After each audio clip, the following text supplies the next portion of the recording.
Hello, my name is Kevin and this is a video tutorial on how to give a good tutorial. First off, I bet you all want some sort of credentials.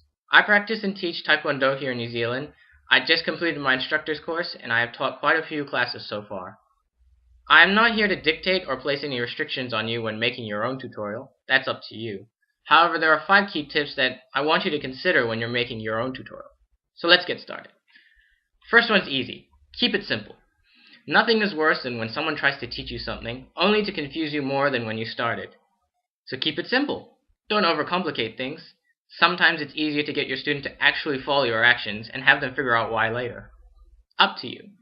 I will, however, mention that if something desperately needs a basic level understanding, make sure they understand it clearly before moving on. Don't just assume that they understand because they said yes. Make them show you in some way. For example, when I was teaching a technique in Taekwondo, I would show them first, have them practice it in a drill, and then ask them what they think the correct technique and application is. Then the following session, I'll ask them again to make sure, and if not, go through it with them again. You have to make sure that they understand fundamentals before moving too far forward, otherwise it will create confusion down the road. However, keep it as simple as possible, as a person will remember it better if it's simple.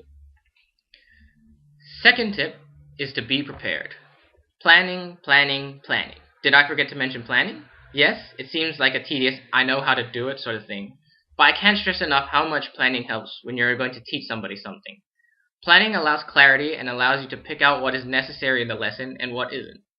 I wrote the script about 3 times before I came up with this one I'm delivering now, since the others were cluttered with way too much unnecessary things. So a plan allows you to make the first step easier, keeping it simple. As I've stressed, is absolutely necessary.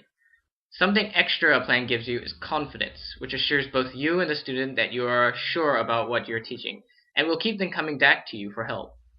Even if you can't make a full lesson plan or write up a full script because you have other commitments or something, at least make a small checklist of what you want to cover and have it near you so you can reference it. So at least you have some structure to what you're doing. Tip number 3. Pacing. In keeping with simplicity, pacing is another important thing to consider when constructing your tutorial. I'll admit I'm one of those people who want to cover a lot of material in a short amount of time, and believe me when I say it doesn't work. For one, it rushes the fundamental points, and another, no one will remember everything. So it's much better to reduce your material to its essentials. That way, they have a foundation to build upon, rather than having to construct something from scattered memories of a rushed tutorial. Lecturers and teachers tend to do this when teaching a class because they expect the student to commit everything to paper and eventually memory. However, in a tutorial, you aren't teaching a majority, you are teaching the individual. This video, for example, is speaking generically, however it is addressing you and only you, the viewer. In this respect, it's best to take people through a step-by-step process and commit one lesson or session or video to one aspect at a time, as not to overwhelm the student.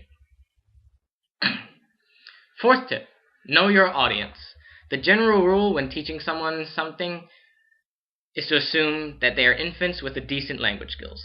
This is generally true, so when you're giving your tutorial, try to avoid using technical jargon, or if you must do, explain it first.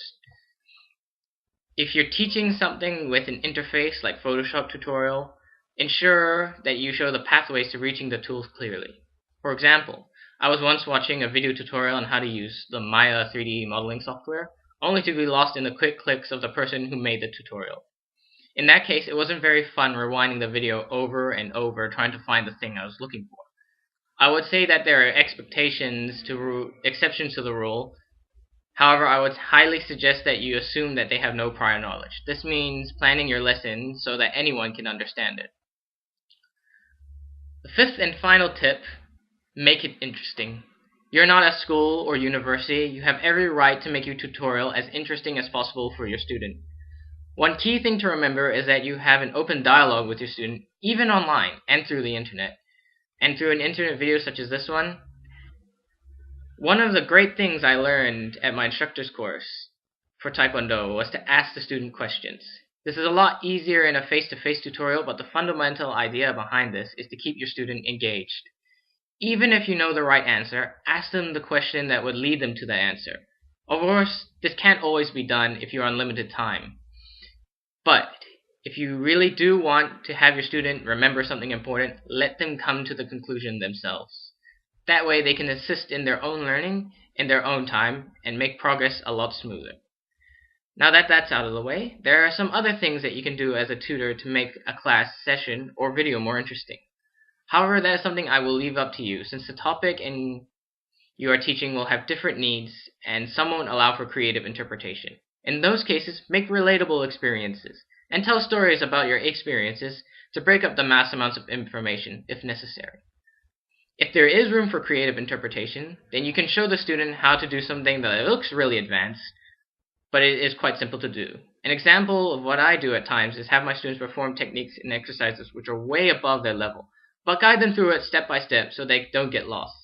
With this, it allows the students to see where pursuing this path will lead, and encourage them to work harder at whatever it is they want to improve. So that comes to the end of my video, and I just want to remind you of the 5 tips I've made throughout this video. Number 1, keep it simple. Number 2, be prepared. Number 3, pace yourself. Number 4, know your audience. Number 5, make it interesting.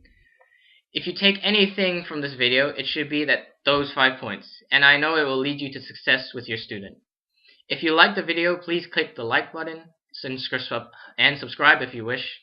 I do ask that you leave a comment of anything I can improve for this video, or if I'm on the right track, as this is for a university project. Thank you for your time, and have a good day.